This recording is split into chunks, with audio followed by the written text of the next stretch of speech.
Pallavi.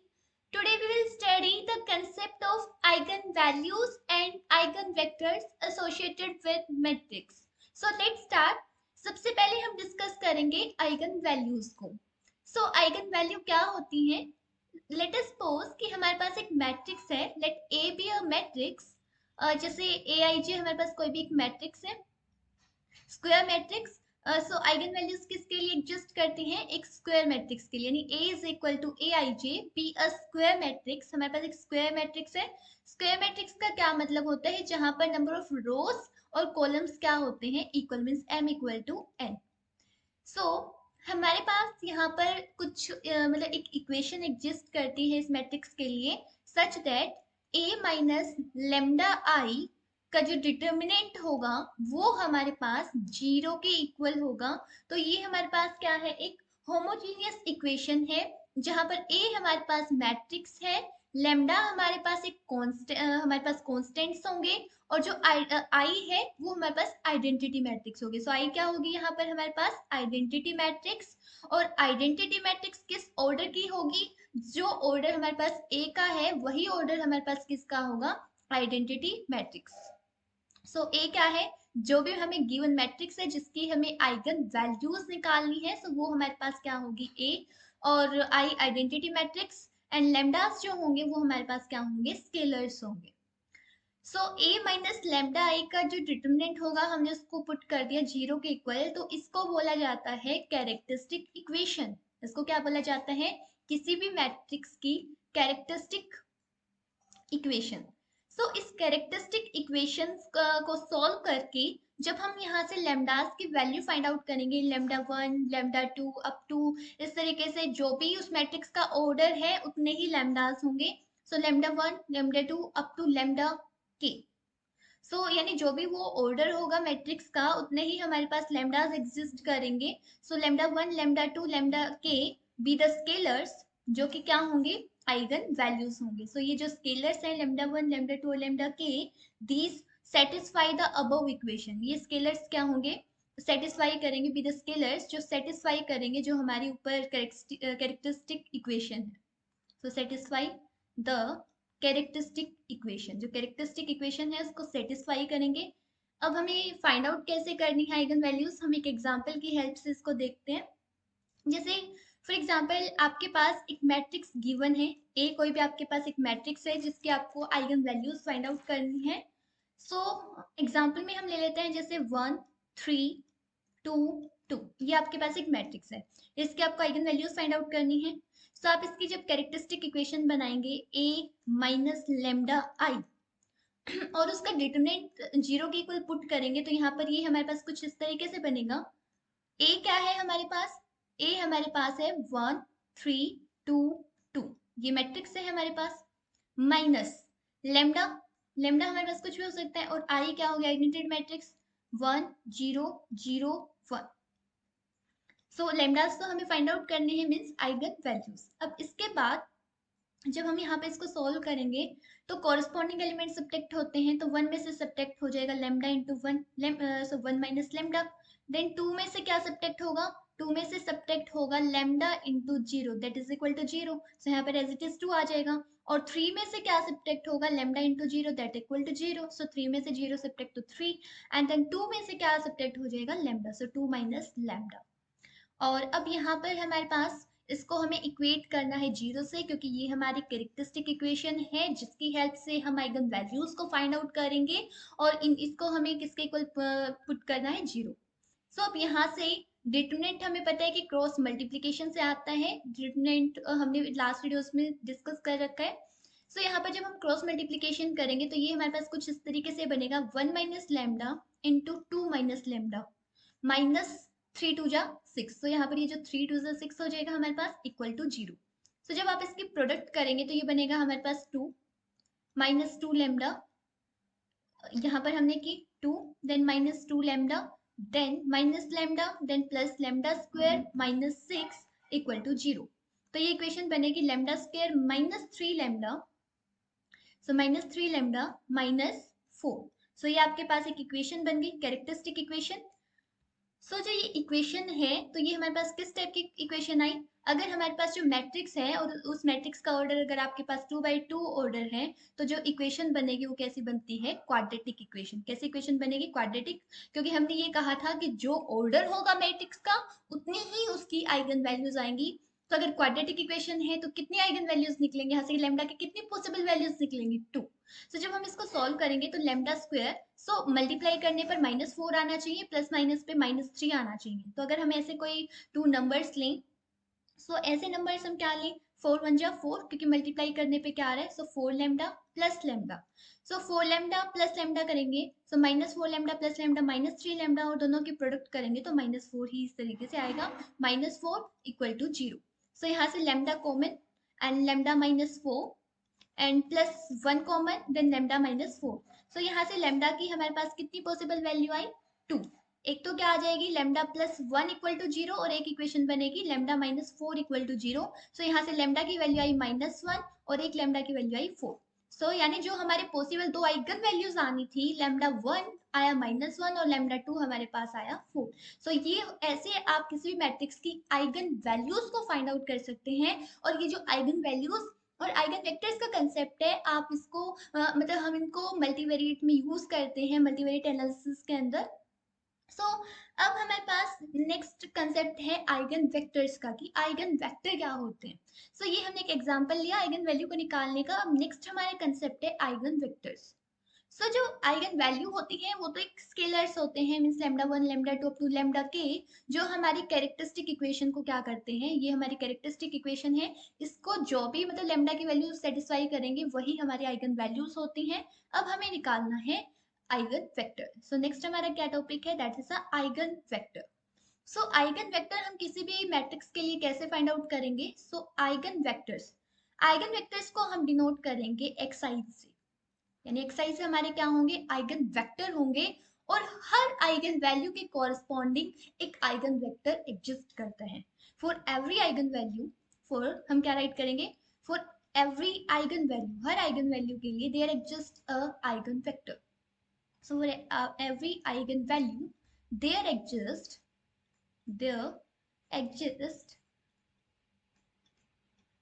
Eigen vector, और जिसको हम किससे डिनोट करेंगे? यानी लैम्डा आई, यानी किसी पर्टिकुलर लैम्डा आई के लिए कौन एग्जिस्ट करेगा? एक्स आई, यानी एक आइगन वेक्टर। जैसे अगर लैम्डा 1 होगा तो उसके कॉरस्पॉन्डिंग आइगन वेक्टर होगा x1, लैम्डा 2 होगा तो उसके कॉरस्पॉन्डिंग आइगन वेक्टर होगा x2। सिमिलरली अगर आपके पास k आइगन वैल्यूज हैं, अगर आपके मैट्रिक्स का ऑर्डर k बाय k है तो k आइगन वैल्यूज होंगे और उसके कॉरस्पॉन्डिंग आइगन वेक्टर होगा आपका k। तो अब ये तो हो गया, हमने देख लिया कि आइगन वेक्टर क्या होता है, कि हर पॉसिबल आइगन वैल्यू के लिए एक आइगन वेक्टर एग्जिस्ट करता है, मींस एक वेक्टर मींस एक कॉलम एग्जिस्ट करता है। कैसे? जो आपने कैरेक्टरिस्टिक इक्वेशन बनाई थी a minus lambda I, but वहां पर डिटर्मिनेंट था, तो हम जब इस a माइनस लेमडा आई को एक vector means eigen vectors X I से अगर प्रोडक्ट कर रहे हैं, तो उसको इक्वल टू अगर हम 0 से इक्वेट करेंगे, तो यहाँ से हमारे पास क्या निकल के आएंगे? Eigen vectors. क्या निकल के आएंगे? Eigen vector. या फिर आप ऐसे भी राइट कर सकते हैं, ax इज इक्वल टू, जैसे आप इस तरीके से राइट कर सकते हैं, ax is equal to lambda x. क्यों? क्योंकि आप इसके अंदर प्रोडक्ट कर दीजिए, ax यानी a की x से हो जाएगी, और यहाँ पर किसी भी मैट्रिक्स को आइडेंटिटी से करोगे तो वो सेम ही रहने वाली है। Lambda into x. जब आप इसको यहाँ से सॉल्व करेंगे और यहाँ से एक्साइज की वैल्यू फाइंड आउट करेंगे, तो वो हमारे पास क्या होते हैं? Eigen vectors. अब हमें आइगन वेक्टर्स को कैसे फाइंड आउट करना है? यही हम कंसेप्ट यूज करेंगे, a into X I should be equal to lambda I X I. इस इक्वेशन का यूज करके हम इसको मार्क कर देते हैं इक्वेशन 1। इस इक्वेशन का यूज करके हम फाइंड आउट करेंगे किसी भी मैट्रिक्स के लिए आइगन वेक्टर्स को। अभी जो हमने एग्जांपल किया था ऊपर, जिसमें हम आइगन वैल्यूज निकाल रहे थे, उसी के लिए हम फाइंड आउट करेंगे आइगन वेक्टर्स। हमारे पास वही मैट्रिक्स हम एग्जांपल में ले लेते हैं। एग्जांपल है हमारा a जो मैट्रिक्स है, दैट इज इक्वल टू 1 3 2 2। इसकी आइगन वैल्यू कितनी आई थी? लैम्डा 1 कितना आया था हमारे पास? लैम्डा 1। हमारे पास दो वैल्यू आई थी, -1, और लैम्डा 2 कितना आया था हमारे पास? 4। दो वैल्यूज आई थी हमारे पास, -1 और 4। और अभी हमने कहा कि हर आइगन वैल्यू के लिए एक आइगन वेक्टर एग्जिस्ट करता है। तो यहाँ पर लैम्डा 1 के लिए हम पहले फाइंड आउट करते हैं। तो यहाँ पर हम राइट करेंगे eigen vector for lambda 1 is equal to -1 के लिए जो आइगन वेक्टर होगा तो हमें वो x1 फाइंड आउट करना है। तो इक्वेशन क्या बनेगी? इक्वेशन बनेगी a into x1 should be equal to lambda 1 x1। So अब जैसे a हमारी मैट्रिक्स है 1 3 2 2, तो यहाँ पर जो ये x1 होगा इसका क्या ऑर्डर रहेगा? जैसे ये मैट्रिक्स का ऑर्डर क्या है 2 by 2, तो जो वेक्टर है वो कितना, वेक्टर में क्या होता है, कॉलम सिर्फ क्या रहता है, एक रहता है। लेकिन हमें पता है कि दो मैट्रिक्स की दो मैट्रिक्स की प्रोडक्ट तभी पॉसिबल होती है जब यहाँ इसकी फर्स्ट की रो और सेकंड की फर्स्ट की कॉलम्स और सेकंड की रोज क्या होंगी, सेम। सो यहाँ पर हमारे पास क्या होगा, 2 by 1 का एक वेक्टर होगा। मान लेते हैं उस वेक्टर के अंदर एलिमेंट है x11 देन x12, और इसको हमने इक्वेट कर दिया लैम्डा वन की वैल्यू सब्स्टिट्यूट करेंगे तो क्या आएगा, -1, और यहाँ पर x11 x12। तो ये जो है x11 x12, ये जो x11 x12 आपने मानना है ये आपका एक आइगन वेक्टर है। ये आपका क्या है, एक आइगन वेक्टर है और इसकी वैल्यू आपको फाइंड आउट करनी है। मीन्स ये जो x11 x12 है इनकी वैल्यूज अगर आप फाइंड आउट कर लेते हैं तो मीन्स आपको लैम्डा 1 के कोरस्पॉन्डिंग एक आइगन वेक्टर मिल जाएगा। तो अभी हम इसको निकालते हैं।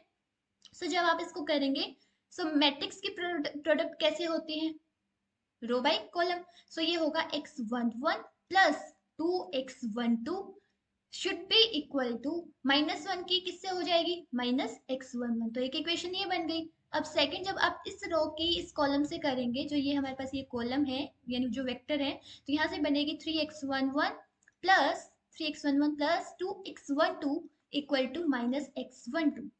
सो अब हम इन दोनों इक्वेशंस को मार्क कर लिया एज 1 2। सो हम इनको सॉल्व करते हैं। तो जब आप इस -x11 को यहाँ पर लेफ्ट हैंड साइड में लेकर जाएंगे तो ये बनेगा 2 times of x11 plus 2 times of x12 is equal to 0। So यहाँ पर क्या आ जाएगा, x11 is equal to -x12। सो यहाँ से क्या रिलेशन आया x11 और x12 में, यानी जो ये आइगन वेक्टर है इसकी जो ये दो वैल्यूज हैं इनके बीच में क्या रिलेशन है कि जो x11 है वो -x12 है। अब इसके बाद नेक्स्ट जैसे है हमारे पास क्या कि 3x11 plus 2x12 equal to -x12। तो जब आप इसको यहाँ पर लेकर जाएंगे तो ये बनेगा 3x11 प्लस 3x12। सो यहाँ से भी जो रिलेशन आएगा वो सेम ही आएगा, दोनों इक्वेशन से सेम रिलेशन आएगा, x11 इक्वल टू -x12। सो दोनों से सेम रिलेशन आया। अब आप क्या करेंगे, x11 और x12 की value hit and trial method से यहाँ पर निकालेंगे। तो मान लीजिए अगर मैंने x11 को अगर 1 ले लिया है तो x12 कितना हो जाएगा, -1। क्यों? क्योंकि दोनों के बीच में क्या रिलेशन है कि जो x11 है वो नेगेटिव ऑफ x12 है। तो जो आपका फर्स्ट आइगन वेक्टर आएगा x1 वो क्या आएगा, 1 -1। सो आपका फर्स्ट, ये आपका क्या है, first eigen vector. So this is the first eigen vector. So I hope आपको आइगन वेक्टर कैसे फाइंड आउट करना है क्लियर हुआ। अब इसके बाद हम निकालते हैं कोरस्पॉन्डिंग टू। सो ये तो हमने किसके कोरस्पॉन्डिंग निकाला है, ये हम निकाल रहे थे eigen vector for the lambda 1 equal to -1। अब हम निकालेंगे फॉर द, किसके लिए निकालेंगे अब हम, eigen vector for lambda 2 is equal to 4। Second value क्या थी, आइगन वैल्यू 4। सो इसके लिए जब हम निकालेंगे तो ये होगा x2 से डिनोट करेंगे तो a into x2 is equal to lambda x2। क्योंकि आपको आइगन वैल्यू निकालने के लिए जो इक्वेशन यूज करनी है वो ये यूज करनी है, a माइनस लैम्डा का डिटरमिनेंट इक्वल टू 0। आप इसको बार बार रिवाइज कीजिए कि ये आपकी कैरेक्टरिस्टिक इक्वेशन है जिसका यूज करके आप आइगन वैल्यूज को निकाल सकते हैं। सो a माइनस लैम्डा का डिटरमिनेंट इक्वल टू 0। ये कैरेक्टरिस्टिक इक्वेशन जब आप सोल्व करेंगे तो यहाँ पे जितना ऑर्डर आपके मैट्रिक्स का है उतनी ही आइगन वैल्यूज निकलेंगी, मींस उतनी ही लैम्डास की वैल्यू निकलेंगी, lambda 1 lambda 2 up to lambda k, और वही आपकी आइगन वैल्यू होंगी। और हर आइगन वैल्यू हर लैम्डा के लिए एक आइगन वेक्टर एग्जिस्ट करेगा। सो यहाँ पर आप जब वैल्यू पुट करेंगे 1 3 2 2, x2 क्या मानेंगे क्योंकि सेम वही रहेगा ऑर्डर। तो यहाँ पर मान लिया हमने x11 x12, क्योंकि 2 by 1 ऑर्डर का होना चाहिए। एक वेक्टर है तो कॉलम एक रहेगा, लेकिन यहाँ दो रो है, दो कॉलम है, तो यहाँ भी दो रो होनी चाहिए तभी मल्टीप्लीकेशन पॉसिबल है। अब यहाँ पर लैम्डा की वैल्यू, लैम्डा 2 की वैल्यू 4 है, अब यहाँ पर x2 क्या है, फिर से वही x11 जो हमने अभी माना x12, सभी आपको निकालना है सेकंड आइगन वेक्टर मींस ये x2। सो अब हम इसको सॉल्व करते हैं, यहाँ से इक्वेशंस को बनाते हैं। सो ये बनेगी x11 plus 2x12 is equal to 4x11। एक इक्वेशन बनेगी 3x11 क्योंकि पॉसिबल मतलब मल्टीप्लीकेशन इसी तरीके से होती है, एक रो और एक कॉलम की इस तरीके से। So 3x11 plus 2x12 equal to 4x12। तो जब आप इसको सॉल्व करेंगे तो यहाँ से फर्स्ट इक्वेशन जो ए मान लेते हैं, इसको इसको बी मान लेते हैं। तो ए से हमें क्या मिलेगा, फ्रॉम ए से हमें क्या मिला, ए से हमें मिला कि जो 2x12 है वो इक्वल है, जब आप इसको इस तरफ सब्ट्रैक्ट करेंगे तो 3x11 आ जाएगा। मीन्स जो x12 है वो 3/2 ऑफ x11 है, यानी उनके बीच का जो रिलेशन है वो ये है कि x12 is equal to 3/2 times of x11। Similarly जब आप बी इक्वेशन को भी सॉल्व करेंगे तो ये सेम ही रिलेशन आने वाला है, जैसा कि हमने ऊपर भी देखा था, सेम रिलेशन आ रहा है। सो यहाँ पर आप क्या करेंगे, अगर आप x11 की वैल्यू फिर से हिट एंड ट्रायल आप यहाँ पर लिखेंगे by hit and trial method. अगर आप x11 को 2 पुट कर देते हैं, x11 को अगर 2 पुट कर देते हैं तो 2 से 2 क्या हो जाएगा, कैंसिल हो जाएगा। तो आप क्या करेंगे, x12 की वैल्यू आ जाएगी आपके पास 3। तो आपका जो नेक्स्ट आइगन वेक्टर है, सो ये आपका रिजल्ट आया है कि सेकंड आइगन वेक्टर जो है आपका वो क्या आया है, x2 इक्वल टू 2 3। सो अगर हम ओवरऑल निकालें तो फिर से मैं आपको बता देती हूँ कि आपके पास दो आइगन वैल्यू आई है -1 और लेमडा 2 यानी सेकंड आइगन वैल्यू आई है 4। और इसके कॉरस्पॉन्डिंग जो आपका आइगन वेक्टर x1 है वो आया था 1 -1, और इसके कॉरस्पॉन्डिंग जो आपका आइगन वेक्टर है x2 वो आया है 2 3। तो इस तरीके से आपके क्वेश्चन में आ सकता है कि find the eigen value and eigen vector for the given matrix. कोई भी आपको मैट्रिक्स दी होगी 2/2 की भी हो सकती है, 3/3 की भी हो सकती है, प्रोसीजर सेम रहेगा। बस क्या चेंज होगा कि 3/3 ऑर्डर किया तो 3 आइगन वैल्यू आएंगी, और 3 आइगन वैल्यू जैसे कोई भी वेरिएबल है तो उसकी 3 वैल्यूज कब आती हैं, जब वो क्यूबिक इक्वेशन क्वाड्रेटिक होती है तो 2 आती हैं, जैसे अभी हमने क्वाड्रेटिक का करा था। सो आपके पास क्यूबिक इक्वेशन आएगी, वहां से 3 आइगन वेक्टर्स निकलेंगे। ठीक है, यानी प्रोसीजर सेम रहेगा, बस आपको ये इक्वेशन ध्यान रखनी है कि आपको कब कौन सी इक्वेशन यूज करनी है, कैरेक्टरिस्टिक इक्वेशन आइगन वैल्यूज को निकालने के लिए, फिर उसके बाद आइगन वेक्टर को निकालने के लिए ax equal to lambda x ये यूज करनी है। ठीक है, सो अब हम देख लेते हैं वन मोर कंसेप्ट कि आइगन वेक्टर आपने निकाल लिया, लेकिन नॉर्मलाइज आइगन वेक्टर क्या होता है। इसके बाद नेक्स्ट जो कंसेप्ट है that is a normalized eigen vector, उसके बाद हम कुछ आइगन वेक्टर्स आइगन वैल्यूज की कुछ प्रॉपर्टीज देखेंगे। So normalised eigen vector, normalised eigen vector का क्या मतलब होता है। सो जो सिंपल आइगन वेक्टर्स हैं उनको हम डिनोट कर रहे थे xi से। ठीक है, सो हम क्या लिखेंगे कि let xi be a eigen vector. So मान लेते हैं कि xi क्या है, एक आइगन वेक्टर है। So let xi be a be an eigen vector corresponding to lambda i. किसके कॉरस्पॉन्डिंग है, क्योंकि हर आइगन वैल्यू के कॉरस्पॉन्डिंग होते हैं। So corresponding to lambda i. So जो नॉर्मलाइज्ड होगा, then normalized eigen vector, normalised eigen vector, normalised eigen vector is denoted by. So normalised eigen vector को हम किससे डिनोट करते हैं, EI से। नॉर्मलाइज्ड आइगन वेक्टर को जैसे किससे डिनोट करेंगे, EI से। सो जो EI होगा वो क्या होगा, original vector divided by its length. So original जो आपके पास आइगन वेक्टर है उसको उसकी लेंथ से डिवाइड कर देंगे तो वो मिलता है आपको क्या, नॉर्मलाइज आइगन वेक्टर। सो EI यानी नॉर्मलाइज आइगन वेक्टर। सो जब आप xi को, यानी जो आपका सिंपल आइगन वेक्टर जो आया था xi, अगर आप उसको उसकी लेंथ ऑफ xi अगर उसकी लेंथ से डिवाइड कर देते हैं तो वो आपके पास आता है नॉर्मलाइज आइगन वेक्टर। तो यहाँ पर जब आप करेंगे xi by length of xi क्या होता है, अंडर द रूट xi का ट्रांसपोज इनटू xi। क्योंकि हमने लास्ट वीडियोस में भी देखा है कि किसी भी मतलब वेक्टर क्या होते हैं, मैट्रिक्स क्या होती है, और किसी भी वेक्टर की लेंथ कैसे फाइंड आउट करी जाती है। सो वो क्या होती है, xi उस वेक्टर का ट्रांसपोज इनटू xi और उसका अंडर द रूट, यानी लेंथ से जब आप उसको डिवाइड कर देंगे तो वहां से आपके पास क्या आएंगे, नॉर्मलाइज आइगन वेक्टर्स। सो क्या आएंगे वहां से हमारे पास, नॉर्मलाइज आइगन वेक्टर। सो अभी आप जैसे ऊपर हमारे पास जो आइगन वेक्टर आए थे, जैसे x1 हमारे पास क्या आया था, x1 हमारे पास क्या आया था, 1 -1, किसके कॉरस्पॉन्डिंग आया था, लेमडा 1 कितना था, -1, उसके कॉरस्पॉन्डिंग आया था। तो यहाँ से आप अगर E1 यानी फर्स्ट नॉर्मलाइज आइगन वेक्टर निकालेंगे तो वो क्या आएगा, x1 और बाय उसकी लेंथ, तो x1 तो ये है और इसकी लेंथ क्या होगी, वेक्टर की लेंथ कैसे निकालते हैं, बस उस जो वेक्टर में एलिमेंट्स उनके स्क्वायर करके स्क्वायर्स के सम का रूट। सो अगर जैसे आपके पास वेक्टर के अंदर क्या क्या एलिमेंट है, -1 और -1, तो 1 का स्क्वायर करेंगे प्लस -1 का स्क्वायर करेंगे तो लेंथ कितनी आ जाएगी, √2। तो जब आप इसको √2 से डिवाइड करेंगे तो ये आपके पास आएगा 1/√2 और 1/-1/√2। सो ये आपके पास क्या है, नॉर्मलाइज। सो यहाँ पे माइनस है, सो ये आपके पास है normalise eigen vector for λ1। Then आ जाता है λ2 के लिए, अगर आप निकालेंगे यानी x2 जो आपके पास था दैट इज इक्वल टू, क्या आया था हमारे पास x2, सो x2 हमारे पास था 2 3, सो x2 हमारे पास क्या था 2 3 इस तरीके से। सो जब यहाँ से आप ये किसके लिए था, λ2 4 के लिए था, और जब आप e2 निकालेंगे सेकंड नॉर्मलाइज आइगन वेक्टर, सो 2 3, इसको इसकी लेंथ लेंथ कितनी होगी, 2 का स्क्वायर क्या होता है 4, 4 प्लस 3 का स्क्वायर क्या होता है 9, so 4 plus 9, so that is equal to √13।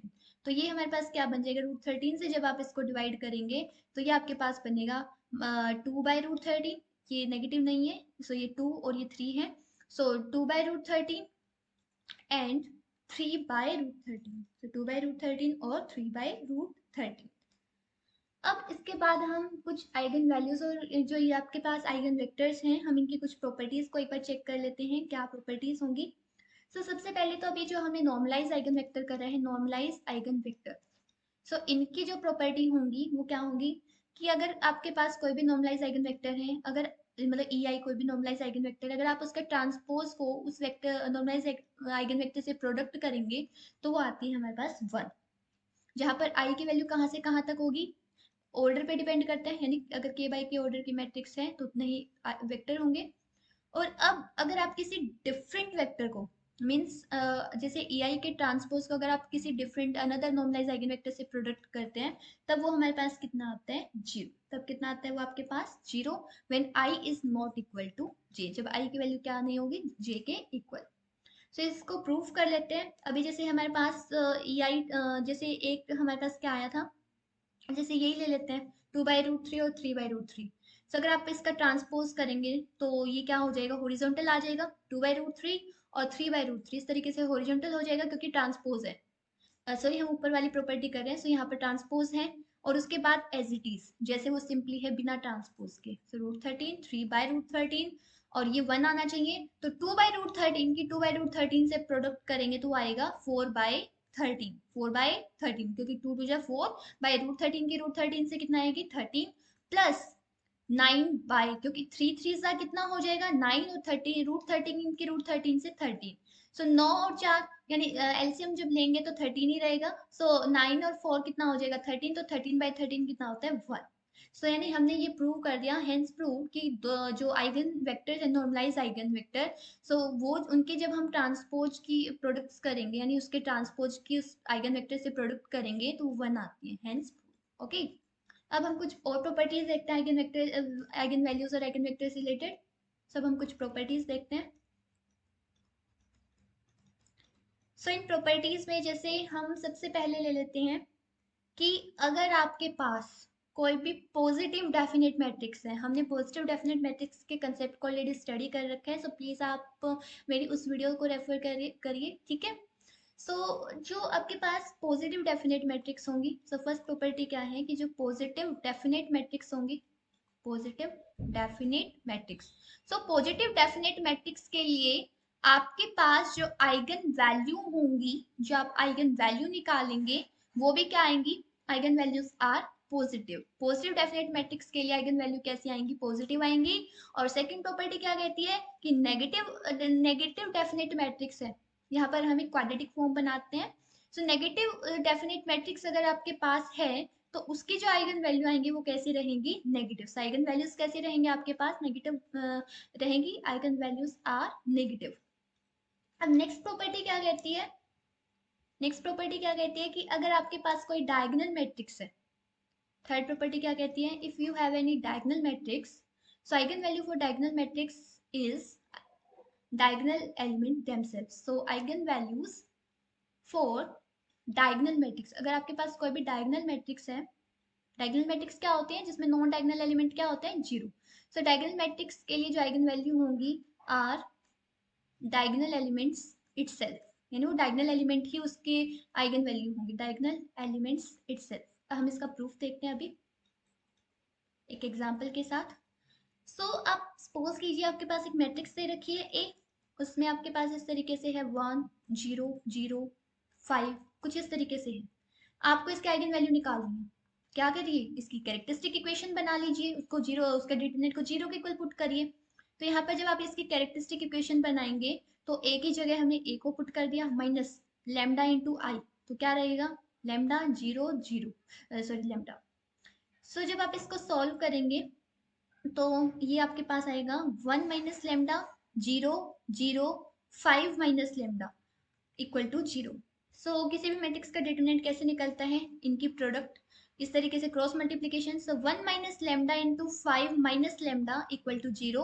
तो दो इक्वेशन की प्रोडक्ट 0 के इक्वल है, तो इसका मतलब या तो 1 माइनस लेमडा 0 होगा या 5 माइनस लेमडा 0 होगा। तो यहाँ से लेमडा की वैल्यू क्या आ गई 1 और 5, यानी जो डायगोनल एलिमेंट थे 1 और 5, जो डायगोनल एलिमेंट्स थे वही उसकी आइगन वैल्यू आ गई। इसका मतलब ये प्रॉपर्टी होल्ड करती है आइगन वैल्यूज के लिए, क्या कि eigen values for the diagonal matrix are the diagonal elements itself.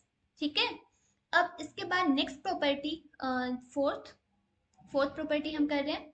हमने क्या क्या प्रॉपर्टी देखी कि अगर आपके पास कोई भी पॉजिटिव डेफिनेट मैट्रिक्स है तो उसके आइगन वैल्यू पॉजिटिव होंगी, नेगेटिव डेफिनेट है तो नेगेटिव होंगी, डायगोनल मैट्रिक्स है तो डायगोनल एलिमेंट ही उसके आइगन वैल्यू होंगी। अब आते हैं कि अगर आपके पास कोई आइडेम्पोटेंट मैट्रिक्स है,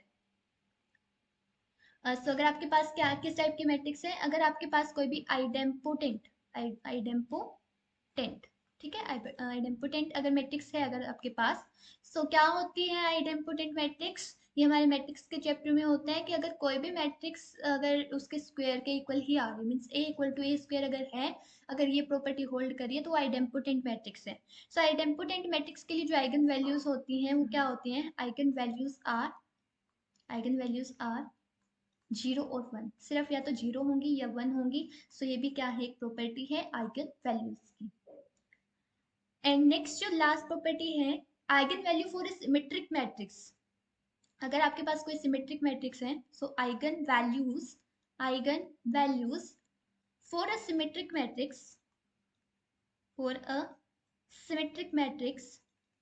सिमेट्रिक मैट्रिक्स क्या होती है, जिसमें सिमेट्रिक का मतलब जहां पर A equal to A transpose होता है वो क्या होता है हमारे पास सिमेट्रिक मैट्रिक्स। अगर आपके पास कोई भी सिमेट्रिक मैट्रिक्स है with the real element, symmetric matrix है और उसके अंदर जो एलिमेंट्स हैं वो कैसे हैं, रियल हैं, जो मैट्रिक्स है उसके अंदर एलिमेंट कैसे हैं, विद रियल एलिमेंट्स। ठीक है, तो तब जो उसकी आइगन वैल्यूज होंगी आर ऑल्सो रियल,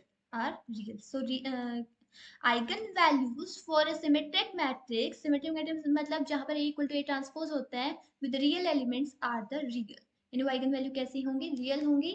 और अगर सिमेट्रिक नहीं है तब कैसी होंगी, कॉम्प्लेक्स होंगी। अगर सिमेट्रिक नहीं है यानी otherwise complex if matrix is non symmetric. अगर मैट्रिक्स नॉन सिमेट्रिक है, अगर सिमेट्रिक नहीं है तब कैसी होंगी, उसके लिए जो आइगन वैल्यूज होंगी are complex numbers, eigen values are complex, मतलब रियल नंबर नहीं होंगी, आयोटा की फॉर्म में होंगी। ये था हमारे पास आइगन वैल्यूज और आइगन वेक्टर्स का कंसेप्ट। अगर आपको इसमें कोई भी डाउट आता है आप कमेंट करके आस्क कर सकते हैं, और आप इसके 3x3 के लिए 2x2 ऑर्डर के लिए इसके कुछ एग्जाम्पल्स को स्टडी करना। ठीक है, मीन्स उनको फाइंड आउट करके देखना। जैसे मैं आपको एक मैट्रिक्स देती हूँ, जैसे फॉर एग्जांपल बी आपके पास एक मैट्रिक्स है, तो आप इस एग्जांपल को सोल्व करना, और ये मैट्रिक्स है 2 2 -7 2 1 2 0 1 -3। तो आपको इसके लिए इसकी आइगन वैल्यू और आइगन वेक्टर्स फाइंड आउट करना है। फाइंड आइगन वैल्यूज, इसके आइगन वैल्यूज निकालना, 3 आइगन वैल्यू आएंगी, वाई कैरेक्टरिस्टिक इक्वेशन का यूज करना, एंड देन इसके आइगन वेक्टर निकालना, नॉर्मलाइज आइगन वेक्टर निकालना। और उनमें जो भी प्रॉपर्टी अभी मैंने बताई थी कि नॉर्मलाइज आइगन वेक्टर के ट्रांसपोज को जब आप उससे मल्टीप्लाई करेंगे तो वो 1 आता है, अगर किसी दूसरे से करेंगे तो 0 आता है। ये आपको सोल्व करना है। अगर आपको कोई भी डाउट आता है आप कमेंट करके आस्क करें।